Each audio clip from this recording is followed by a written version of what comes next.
ওকে, দেখো হাইড্রোজেনের পরমাণুকে যখন আমরা শক্তি প্রয়োগ করি তখন তার ইলেকট্রন নিম্ন শক্তি স্তর থেকে উত্তেজিত হয়ে শক্তি শোষণ করে উচ্চ শক্তি স্তরে উন্নীত হয়। তার মানে প্রত্যেকটি পরমাণুর নিউক্লিয়াসকে কেন্দ্র করে অনেকগুলো শক্তি স্তর আছে, কিন্তু তার সর্বশেষ ইলেকট্রন যে শক্তি স্তর পর্যন্ত থাকে সেই পর্যন্ত আমরা তার ব্যাসার্ধ ধরি। তারপরেও শক্তি স্তর আছে কিন্তু সেখানে ইলেকট্রন নেই। অনেকে মনে করতে পারে যে হাইড্রোজেনের একটা ইলেকট্রন 1s, তার মানে ওর একটা শক্তি স্তর। কোথাও বইতে কোথাও কি বলা আছে যে হাইড্রোজেনের একটা শক্তি স্তর? না, একটা ইলেকট্রন, কিন্তু শক্তি স্তর তার আরো আছে, সেখানে ইলেকট্রন নেই। তাই পরমাণুটির আকার নিউক্লিয়াস থেকে প্রথম শক্তি স্তর, এইটুকু তার স্পেস। তাহলে আমরা এখন ব্যাখ্যাটি বোঝানোর চেষ্টা করি।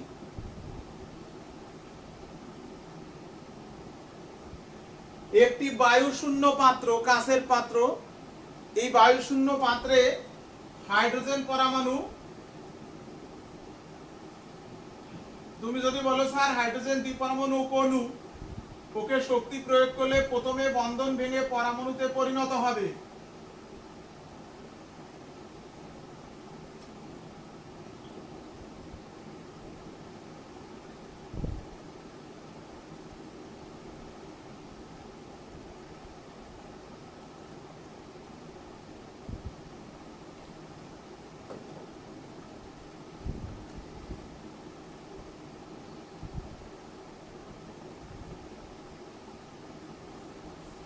অয়ন নিষেধ করেছি, আমি বলে দেবো, আবার গ্রুপে পোস্টও দিয়ে দেবো, পরীক্ষা কি বারে, কয়টায়, কত তারিখে, সব বলে দেবো।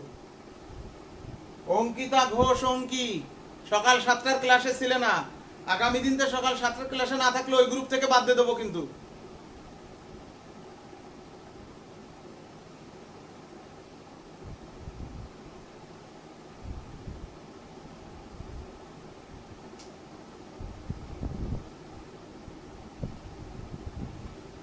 ডেল চিহ্ন দ্বারা আমরা তাপ বুঝাই, তো তাপ এক প্রকার শক্তি, তড়িৎ এক প্রকার শক্তি, চৌম্বক এক প্রকার শক্তি। তাহলে আমরা আলো এক প্রকার শক্তি, যে কোনো শক্তি যদি প্রয়োগ করি হাইড্রোজেন পরমাণুতে, তাহলে সেই শক্তি শোষণ করে তার ইলেকট্রন প্রথম শক্তি স্তর থেকে উচ্চ শক্তি স্তরে উন্নীত হবে। এখন বিষয়টি হলো যে এই সিস্টেমে মনে করো 1 লক্ষ হাইড্রোজেন পরমাণু আছে, তো আমি শক্তি প্রয়োগ করলে 1 লক্ষ হাইড্রোজেন পরমাণু সবাই কিন্তু সমান শক্তি শোষণ করবে না। তাহলে সবার ইলেকট্রনই কিন্তু একই শক্তি স্তর পর্যন্ত যাবে না, কারো দ্বিতীয় শক্তি স্তরে যাবে, কারো ইলেকট্রন তৃতীয় শক্তি স্তরে, কারো ইলেকট্রন চতুর্থ শক্তি স্তরে, কোন হাইড্রোজেন পরমাণুর ইলেকট্রন পঞ্চম শক্তি স্তরে, কোন হাইড্রোজেন পরমাণুর ইলেকট্রন ষষ্ঠ শক্তি স্তরে, কোন হাইড্রোজেন পরমাণুর ইলেকট্রন সপ্তম শক্তি স্তর পর্যন্ত যেতে পারে। আমরা 7টা শক্তি স্তর দেখাবো, সপ্তম শক্তি স্তর পর্যন্ত দেখাবো। পর্যায় সারণীতে পর্যায় হলো 7টি, শক্তি স্তর আমরা 7টি দেখিয়ে ব্যাখ্যাটি দেব। খেয়াল করো,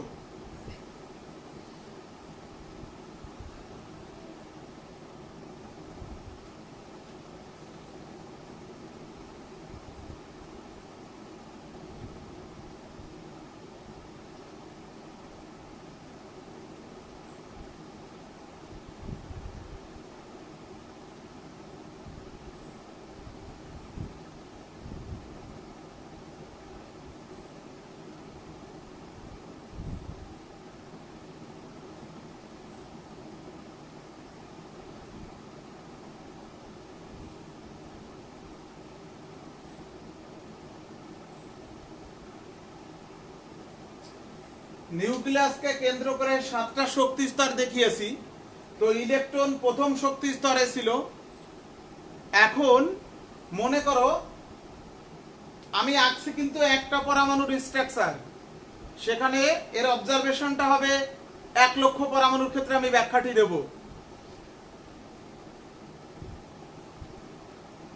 এই সিস্টেমে যদি 1 লক্ষ হাইড্রোজেন পরমাণু থাকে, মনে করো তার 20,000 হাইড্রোজেন পরমাণুর ইলেকট্রন সপ্তম শক্তি স্তরে গিয়েছে, বাকি 20,000 হাইড্রোজেন পরমাণুর ইলেকট্রন ষষ্ঠ শক্তি স্তরে গিয়েছে, তারা সব থেকে বেশি শক্তি শোষণ করেছে।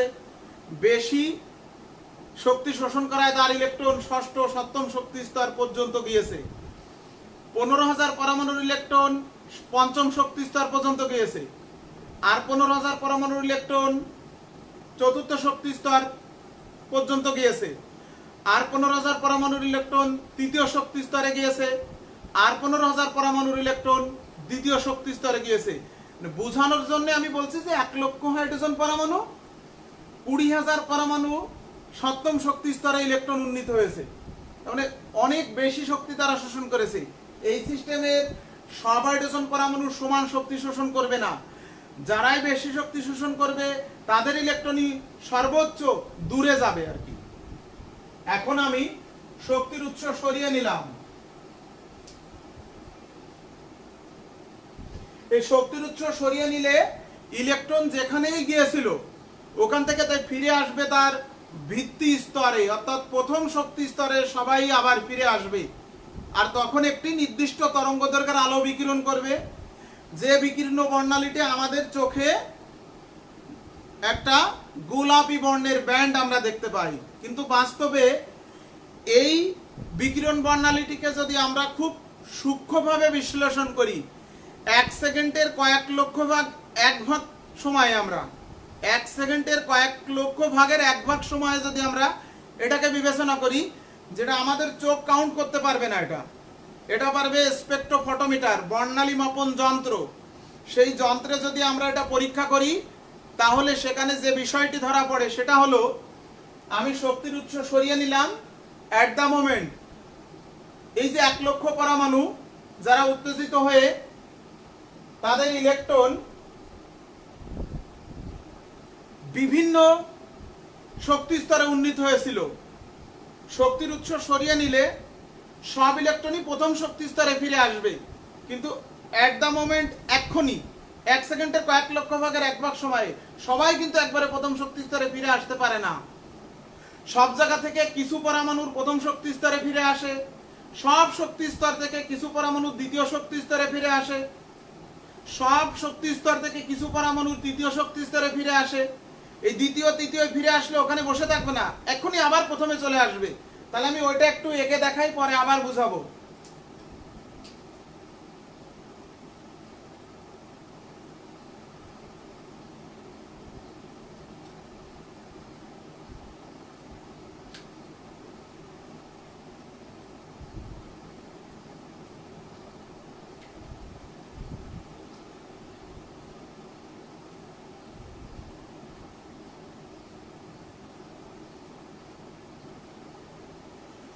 সব শক্তি স্তর থেকে যদি প্রথম শক্তি স্তরে ফিরে আসে, কিন্তু অ্যাট দ্য মোমেন্ট একবারেই 1 লক্ষ পরমাণুর সব শক্তি স্তর থেকে প্রথম শক্তি স্তরে ফিরে আসে না। সব শক্তি স্তর থেকে কিছু পরমাণুর দ্বিতীয় শক্তি স্তরেও ফিরে আসতে পারে।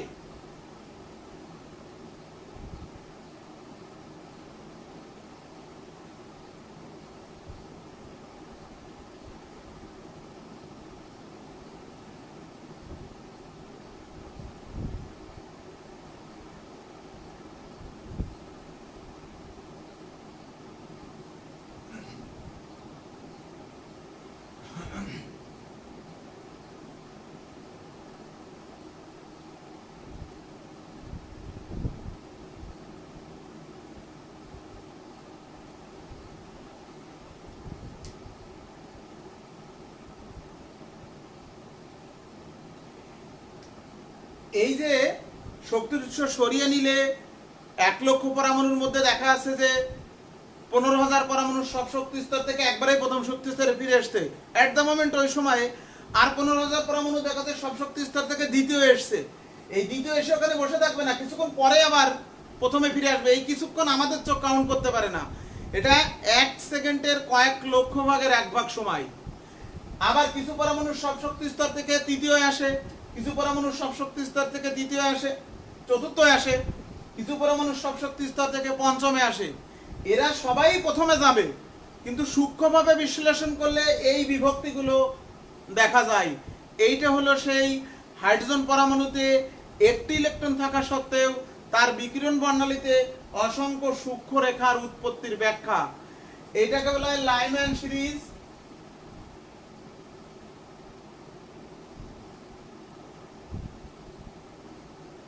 এটাকে বলা হয় প্যাশন,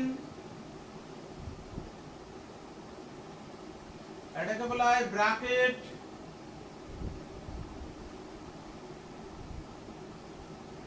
ফোন,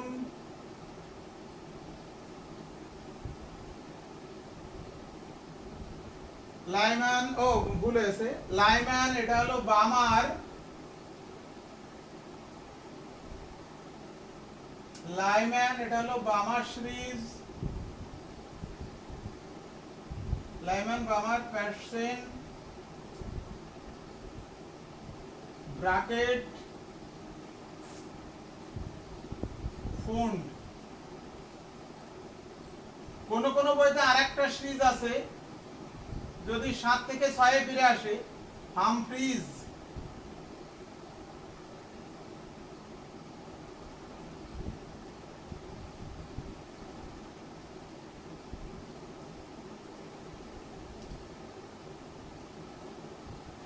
তাহলে হাইড্রোজেনের পারমাণবিক বর্ণালীতে অসংখ্য সূক্ষ্ম রেখার বিভক্তি, এটার ব্যাখ্যা হলো এই যে হাইড্রোজেন পরমাণুতে একটি ইলেকট্রন থাকা সত্ত্বেও আমরা যখন হাইড্রোজেন পরমাণুর পারমাণবিক বর্ণালী পরীক্ষা করি তখন হাইড্রোজেন গ্যাসের মধ্যে আমরা শক্তি প্রয়োগ করি। একটি হাইড্রোজেন পরমাণু নিয়ে তো আমরা কাজ করি না, অসংখ্য হাইড্রোজেন পরমাণু এই সিস্টেমে থাকে। সেই হাইড্রোজেন পরমাণুর উপরে আমরা শক্তি প্রয়োগ করলে সব হাইড্রোজেন পরমাণু সমান শক্তি লাভ করে না, কেউ কম কেউ বেশি। তাহলে যারা কম শক্তি শোষণ করে তাদের ইলেকট্রন দেখা যাচ্ছে 1 থেকে 2 এ গেল, আর একটু বেশি শোষণ করলে 1 থেকে 3 এ গেল, আর একটু বেশি হলে 1 থেকে 4 এ, আর একটু বেশি হলে 1 থেকে 5 এ, আর একটু বেশি হলে 1 থেকে 6 এ, আরো একটু বেশি হলে 1 থেকে 7 এ, সর্বোচ্চ 7ম শক্তি স্তর পর্যন্ত যেতে পারে। তাহলে আমরা বলেছি যে 1 লক্ষ হাইড্রোজেন পরমাণুর অবজারভেশন একটা চিত্রে দেখালাম, যেখানে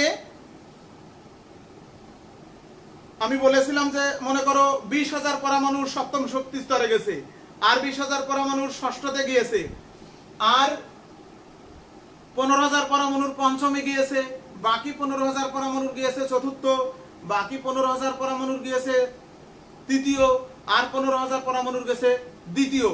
শক্তির উৎস যেই সরিয়ে নিলাম সবাই কিন্তু প্রথম শক্তি স্তরে ফিরে আসবে।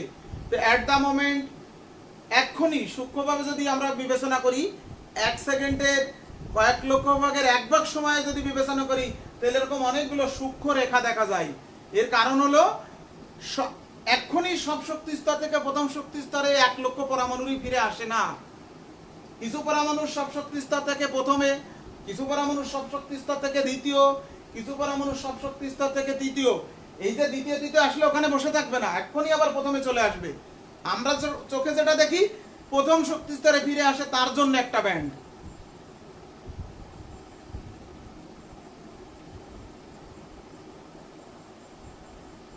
তাহলে এখন আমরা লাইম্যান সিরিজের বিকিরণ বর্ণালীতে তরঙ্গদৈর্ঘ্য হিসাব করব গতদিন যে সমীকরণটি প্রতিপাদন করেছিলাম ওইটা থেকে। ক্যালকুলেটর নাও।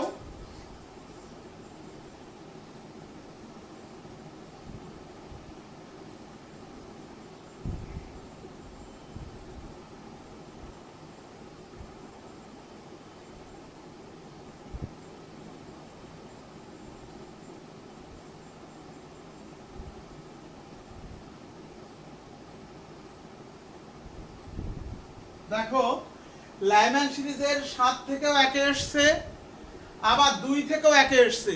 তাহলে 7 থেকে 1-এ এসছে সব থেকে বেশি শক্তি নির্গত করেছে, তাহলে তার তরঙ্গদৈর্ঘ্য হবে ছোট, অর্থাৎ ক্ষুদ্রতম তরঙ্গদৈর্ঘ্য। আর 2 থেকে যখন 1-এ আসবে সব থেকে কম শক্তি নির্গত করবে, তাহলে তো তরঙ্গদৈর্ঘ্য হবে বড়, অর্থাৎ দীর্ঘতম তরঙ্গদৈর্ঘ্য। তাহলে আমি দুটো নির্ণয় করে দেখাই। লাইম্যান সিরিজের বিকিরণ বর্ণালীতে ক্ষুদ্রতম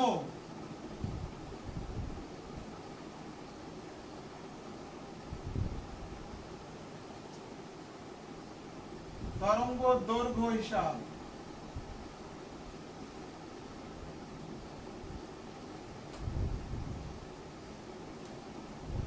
এখানে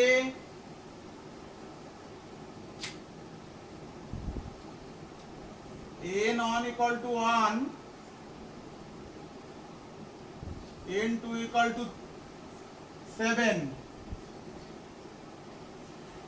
যখন 7 থেকে 1 ফিরে আসবে সব থেকে বেশি শক্তি নির্গত করবে, তরঙ্গ দৈর্ঘ্য ছোট হবে।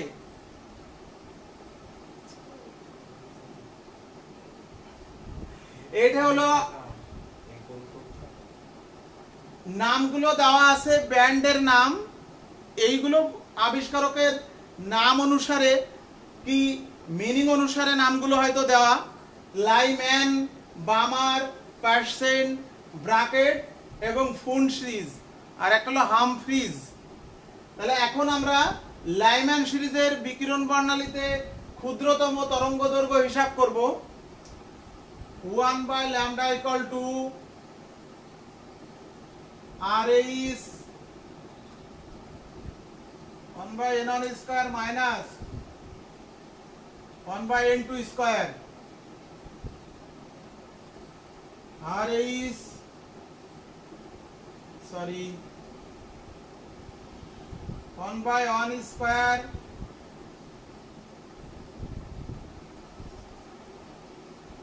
RAS 49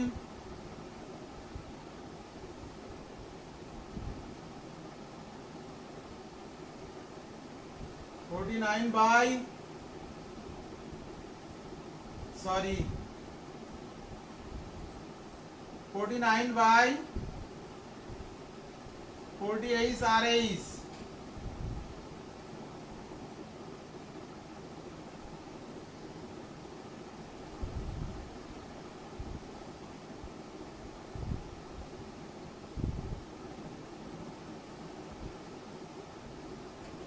দ্রুত দ্রুত,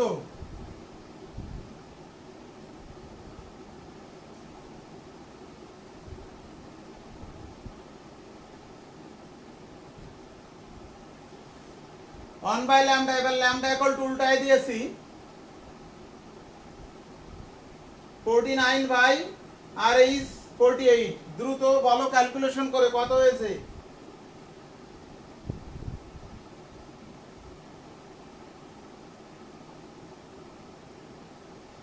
তানজিম, প্রান্তি, তোমার নেটওয়ার্ক স্লো, মাঝে মাঝে আপ ডাউন করছে। তুমি 7টার সময় একই কথা বলেছিলে। 48 বাই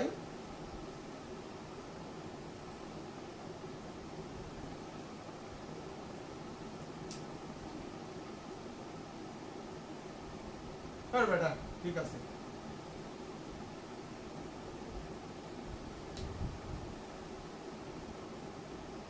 ঠিক আছে, এই জায়গা খেয়াল করো, ওটা 1 বাই ল্যামডা ছিল, শুধু ল্যামডা। এটা দ্রুত ক্যালকুলেশন করো।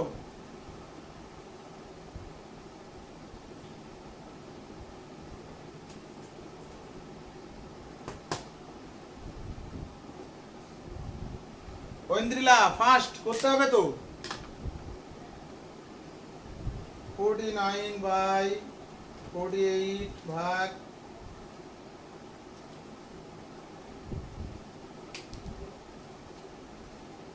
9.307 into 10 to the power minus 6. 9.307 10 to the power minus 6 centimetre. Centimetre থেকে মিটারে যাও। 9.307 into 10 to the power minus 8 centimetre. এবার দেখো এক ঘর ডাইনে সরাই।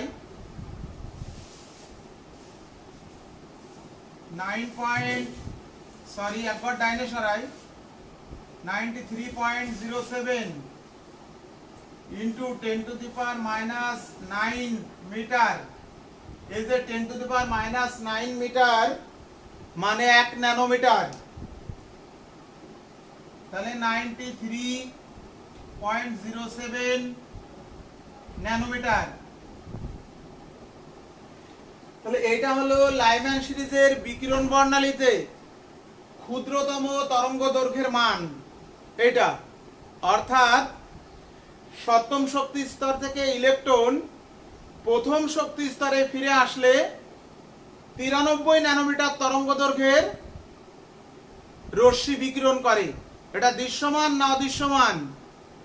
93 ন্যানোমিটার। অদৃশ্যমান। দৃশ্যমান হলো 380-র উপরে, 380-র নিচে অদৃশ্যমান। এবং এটা হলো ইউভি অঞ্চলে। 380 থেকে 10 ন্যানোমিটার পর্যন্ত হলো ইউভি অঞ্চল। তাহলে এই যে লাইম্যান সিরিজের বিকিরণ বর্ণালীতে ক্ষুদ্রতম তরঙ্গ দৈর্ঘ্যটি ইউভি অঞ্চলে দেখা যায়, আমরা তো দেখতে পাই না।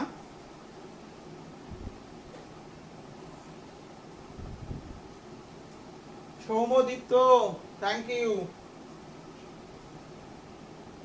দীপ্রজিৎ সাহা, তোমাকে পাচ্ছে না কেন? দীপ্র, আসো। এইবার আসো দীর্ঘতম, অর্থাৎ যখন 2 থেকে 1-এ ফিরে আসবে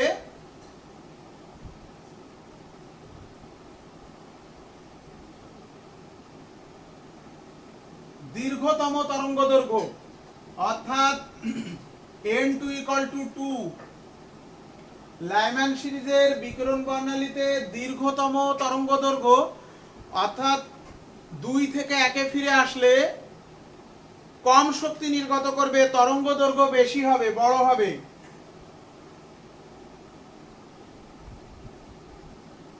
তুমি তো আগের ক্লাসগুলো কি করেছো ইজাজ? আগের ক্লাসগুলো করতে হবে, ওখানে বলে দিয়েছিলাম। এই যে আরএইচ রিডবার্গ ধ্রুবক, আরএইচ এর একক হলো সেন্টিমিটারে। এই যে 109, 6, 7, 8, এটা হলো সেন্টিমিটারে, পার সেন্টিমিটার। তাহলে এবার আমরা এখানে করে ফেলি 2²।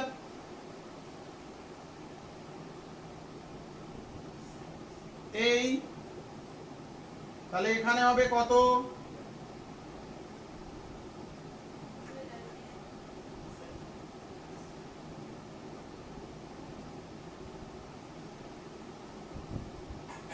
Four by three RH।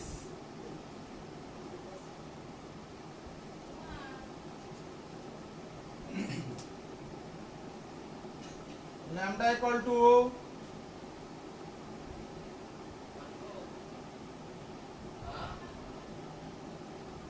কত হয় দ্রুত বলো?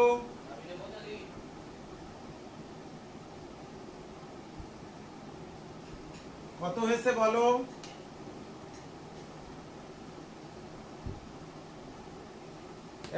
1.2157 1.2157 into 10 to the power -5 centimetre. Centimetre থেকে মিটারে যাও, 1.215 into 10 to the power -7 metre. এবার 2 ঘর ডাইনে সরাও, 121.5 ইনটু এখানে আরেকটা ডিজিট যদি রাখো তো রাখো 7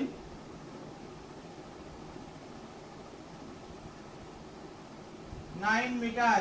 এই যে তার মানে 121.57 ন্যানোমিটার। লাইম্যান সিরিজের বিকিরণ বর্ণালীতে ক্ষুদ্রতম তরঙ্গদৈর্ঘ্য 93 ন্যানোমিটার, দীর্ঘতম তরঙ্গদৈর্ঘ্য 121.5 ন্যানোমিটার। তাহলে 93 থেকে 122, তার মানে পুরোটাই অদৃশ্যমান অঞ্চলে, ইউভি অঞ্চলে। ইউভি মানে কি আমরা কি বলি? অতি বেগুনি, আল্ট্রা ভায়োলেট রে, অতি বেগুনি অঞ্চলে। তাহলে এই লাইম্যান সিরিজের বিকিরণ বর্ণালীতে ক্ষুদ্রতম তরঙ্গদৈর্ঘ্য হিসাব করলাম, দীর্ঘতম তরঙ্গদৈর্ঘ্য হিসাব করলাম। এখন যদি বলে যে লাইম্যান সিরিজের বিকিরণ বর্ণালীতে ক্ষুদ্রতম যে তরঙ্গ দৈর্ঘ্য তার শক্তি নির্ণয় করো, অর্থাৎ 7 থেকে 1 ফিরে আসলে তার শক্তি কত। তাহলে আমরা করব E equal to H nu, E equal to H C by lambda বসিয়ে দাও। এইচ এর মান আমাদের জানা, সির মান আমাদের জানা, ল্যামডার মান মিটার বা সেন্টিমিটার যে কোনোটায় বসাবে, মিটারে বসাও।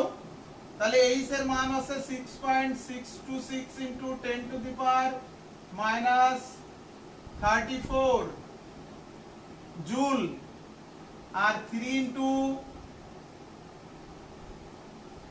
10 to the power 8 by lambda বেরিয়েছে এই যে মিটারে 93.07 into 10 to the power 9 metre, এত জুল।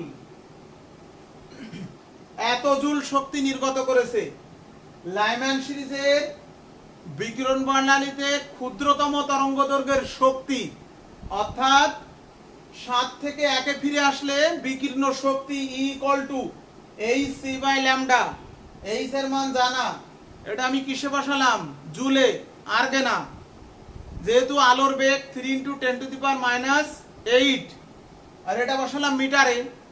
তুমি সেন্টিমিটারে করলে তখন এটা আর্গে বসাবে, এটা তখন কি 3 ইনটু 10 টু দি পাওয়ার 10 সেন্টিমিটারে বসাবে।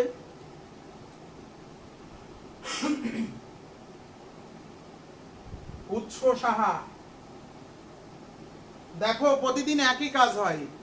জয়েনিং 47, পরে এসে 38 39, খুবই দুঃখজনক। কিন্তু আমি গত 2-3টে ক্লাসে একই কথা বলছি। আগামীকাল আজকে রাত্রে কিন্তু গ্রুপের একেবারে যারা রেগুলার ক্লাস করে, যারা প্রেজেন্ট দেয়, আজকে রাত্রে প্রকাশ করব। গতকাল রাতে আমি সেকেন্ড ইয়ারদের প্রকাশ করেছি, কিন্তু 10 জন বাদ দিয়েছি। সেখানে 90+ স্টুডেন্ট ছিল সেকেন্ড ইয়ারদের ওই গ্রুপে। টোটাল 150 স্টুডেন্ট আছে ওই গ্রুপে, আমার কলেজের আছে 40 বা 43 জন। তো গতকাল কিন্তু আমি ওদের 81 জনকে রেখে বাকি সব ডিলিট করে দিয়েছি। তোমাদের আজকে রাত্রে ডিলিট হবে। এই যে ক্লাস করো না, গ্রুপে থাকো, এটার কোনো মানে নেই।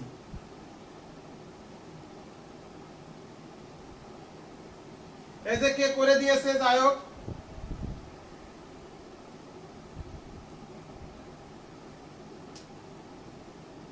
ওয়াহিদা 2.135 ইনটু 10 টু দি পাওয়ার 13, ঠিক আছে কিনা আমি জানি না।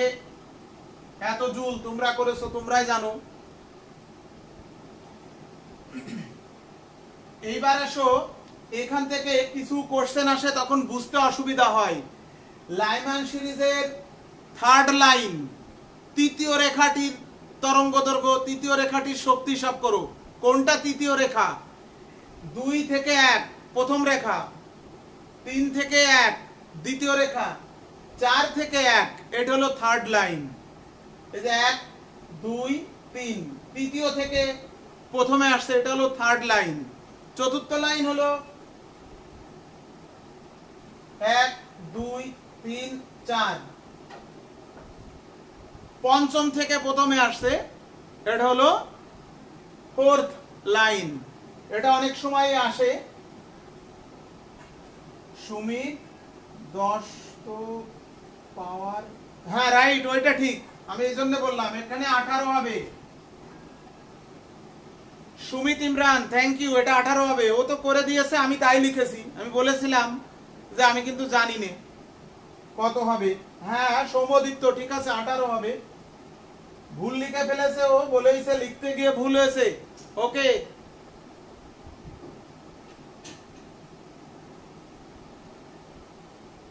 দেখো আমরা আরেকটা করি।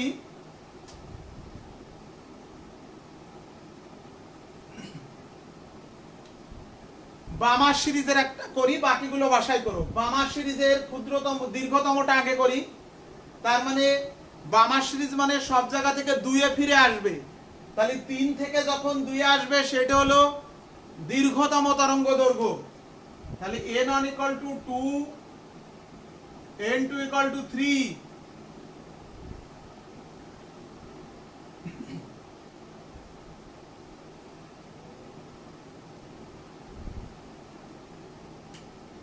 1 by lambda equal to r is 1 by 2 square minus 1 by 3 square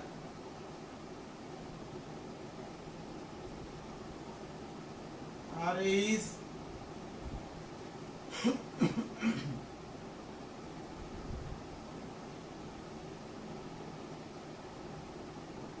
lambda equal to 36 by 5 r is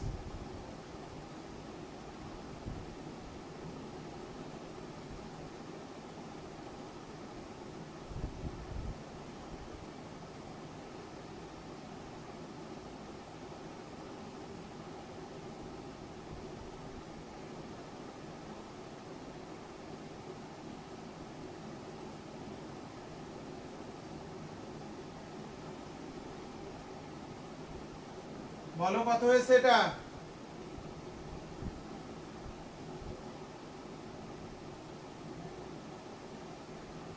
O minus হবে আচ্ছা আচ্ছা ভুল হয়েছে ঠিক আছে ওকে ঠিক করে নিও মাইনাস হবে আমি লিখে মুছে ফেলেছি তো ওটা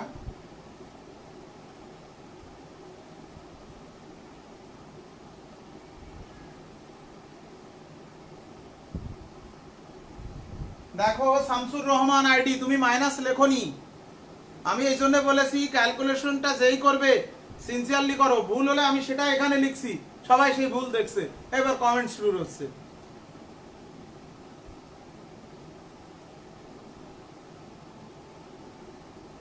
হ্যাঁ ঐন্দ্রিকটা ঠিক আছে 6.564 into 10 to the power minus 5 6.5647 into 10 to the power minus 5 centimetre অর্থাৎ 6.5647 into 10 to the power minus 7 centimetre কে মিটার করলাম এবার দেখো দুই ঘর সরাই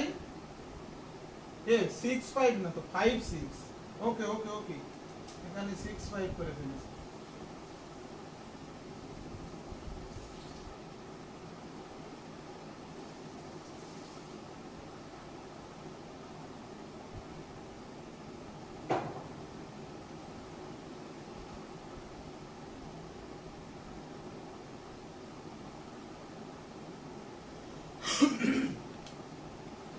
বামার সিরিজের লাইম্যান না এটা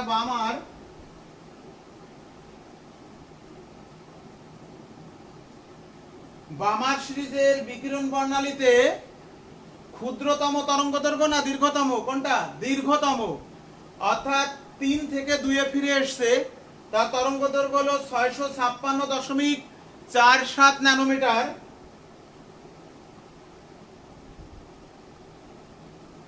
656.47 ন্যানোমিটার তার মানে এটা দৃশ্যমান অঞ্চলে দৃশ্যমান অঞ্চল 380 থেকে 700 কোন কোন বইতে 380 থেকে 780 তাহলে ওই রেঞ্জের মধ্যে পড়ে তার মানে 3 থেকে 2 এ যদি ফিরে আসে যে রশ্মি বিকিরণ করবে সেটা আমরা দেখতে পাবো শুধু দেখতেই পাবো না তার বর্ণটাও আমরা বলতে পারবো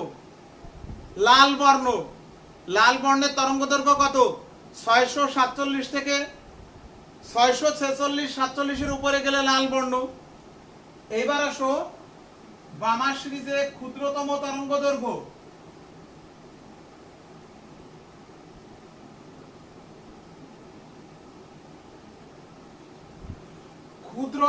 তরঙ্গদৈর্ঘ্য বামার সিরিজে তার মানে 7 থেকে যখন 2 এ ফিরে আসবে 7 থেকে 2 এ 7 7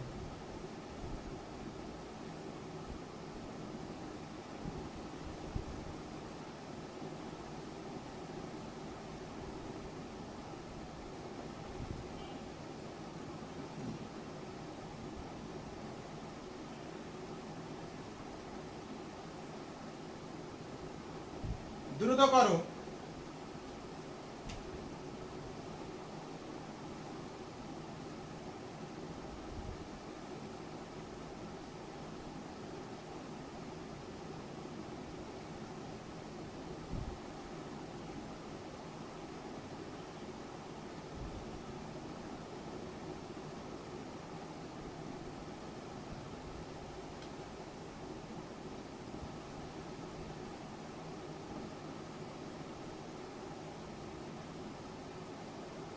ঠিক আছে, বলো এটা কত হয়?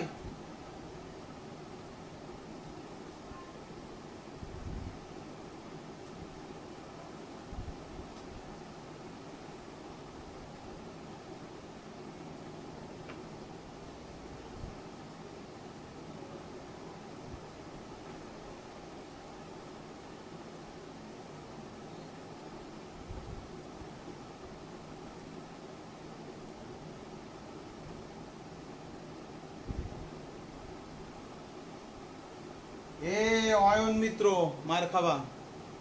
এটা করতে বলেছি, কোনটা করছো এখন?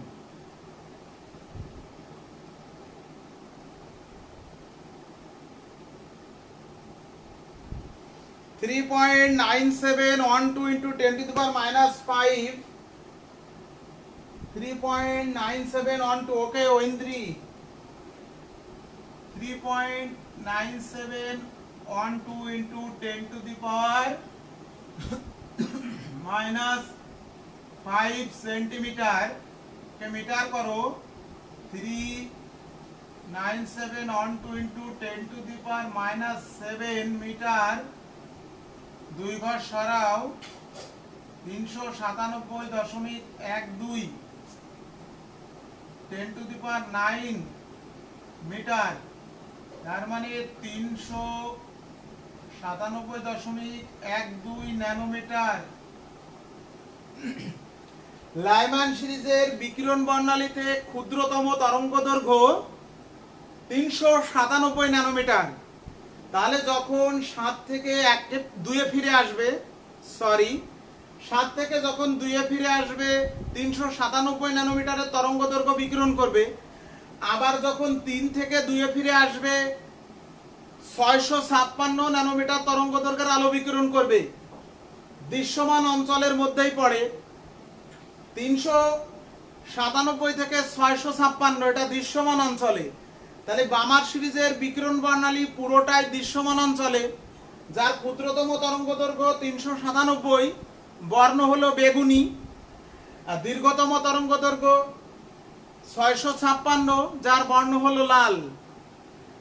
তাহলে এই যে আমি দুটো সিরিজ করিয়ে দিলাম, লাইম্যান এবং বামার, তোমরা বাড়িতে পার্সেন, ব্র্যাকেট, ফুন্ড এবং হামফ্রিজ এইগুলো করবে। নোটে দেখবে 24 নম্বর পৃষ্ঠায় ঠিক উপরে আছে 16 ক, খ, গ, ঘ, উম এরকম। আমি ক, খ, গ, ঘ করে দিলাম, 4টে করে দিলাম। তোমার বাড়ির কাজ থাকলো এই 6টা করো, হামফ্রিজ করা লাগবে না, করলে করো। তাহলে আমাদের যে টার্গেট ছিল সেটা কিন্তু আমরা দ্রুতই শেষ করে ফেলেছি, সেই টার্গেটটা আমরা পূরণ করে ফেলেছি। আজকে আমাদের 8ম ক্লাস, টার্গেট ছিল যে 8 নম্বর ক্লাসে আমরা শেষ করব হাইড্রোজেনের পারমাণবিক বর্ণালীর পর্যন্ত। তাহলে এই হাইড্রোজেনের পারমাণবিক বর্ণালী পর্যন্ত আমরা যে তত্ত্বগুলো আলোচনা করেছি, যে বিষয়বস্তুগুলো আমরা বুঝেছি, সেটা হলো পরমাণুর গঠন সংক্রান্ত, অর্থাৎ পরমাণুর গঠন, পরমাণুর মডেল, ইলেকট্রন বিন্যাস, শক্তি স্তরের ব্যাসার্ধ নির্ণয়, ইলেকট্রনের শক্তি নির্ণয়, বেগ নির্ণয়, আবর্তন সংখ্যা নির্ণয়। তোমার যার যা বই আছে এই কোয়ালিটির অঙ্কগুলো করো। কোনো সমস্যা থাকলে আগামী ক্লাসে কিন্তু সলভ ক্লাস হবে, অর্থাৎ সমস্যা দেখানোর জন্যে। আগামী ক্লাসে সমস্যা